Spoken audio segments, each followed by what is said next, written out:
Norway, Spain, Ireland ஆகிய 3 நாடுகள் பாலஸ்தீனத்தை தனி நாடாக அங்கீகாரம் கொடுத்திருந்தன.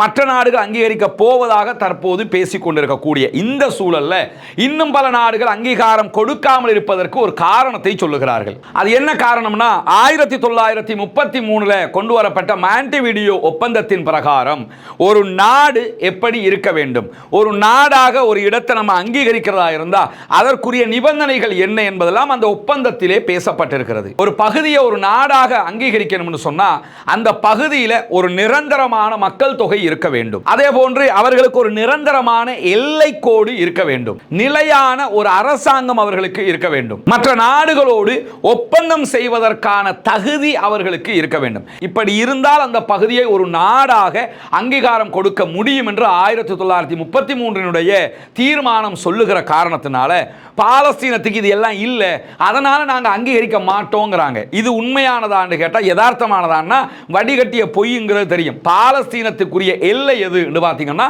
இன்றைக்கு இஸ்ரேல் அபகரித்து வைத்திருக்கக்கூடிய அத்தனையும் பாலஸ்தீனத்தினுடைய எல்லை தான். சரி, அது எல்லையாக ஏற்றுக்கொள்ள முடியாது, அது இஸ்ரேலுடைய எல்லை என்று இன்றைக்கு சொன்னாலும் 1967களுக்கு பிறகு ஐநாவே முன்னின்று கொண்டு வந்த தீர்மானத்தின் பிரகாரம் இருக்கக்கூடிய பகுதிகள் பாலஸ்தீனத்தினுடைய எல்லைகள் என்று வரையறுக்கப்படும்.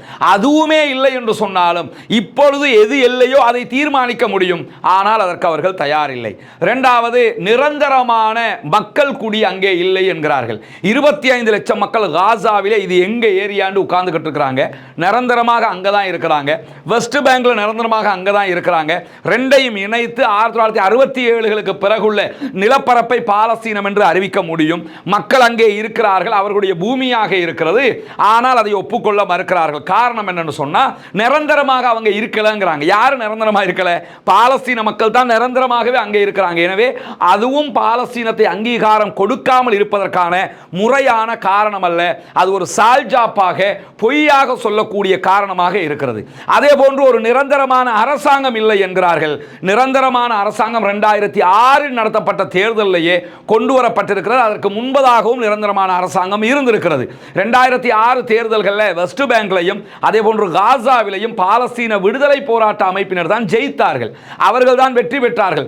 ஆனால் வெஸ்ட் பேங்க்ல இருக்கக்கூடிய மஹமூத் அப்பாஸினுடைய குரூப் என்ன பண்ணிட்டாங்கன்னா அமெரிக்க, இஸ்ரேல், அரபு நாடுகளுடைய ஆதரவோடு நாங்க இந்த ஆட்சி உங்ககிட்ட தர முடியாது என்று சொல்லிட்டாங்க. காசாவில் பாலஸ்தீன விடுதலை அமைப்பினர் ஆட்சியை செலுத்தினார்கள். இஸ்மாயில் ஹனியா அவங்க பிரதமராக இருந்தாங்க, பிரைம் மினிஸ்டராக இருந்து செயல்பட்டாங்க. அதே நேரத்தில் வெஸ்ட் பேங்க் பகுதிகளில் மஹமூத் அப்பாஸ் நான் தான் ஆட்சியாளர் என்று சொல்லிக்கொண்டு அவர் தன்னுடைய வேலைகளை செய்து கொண்டிருந்தார். ஆனால் உண்மையிலேயே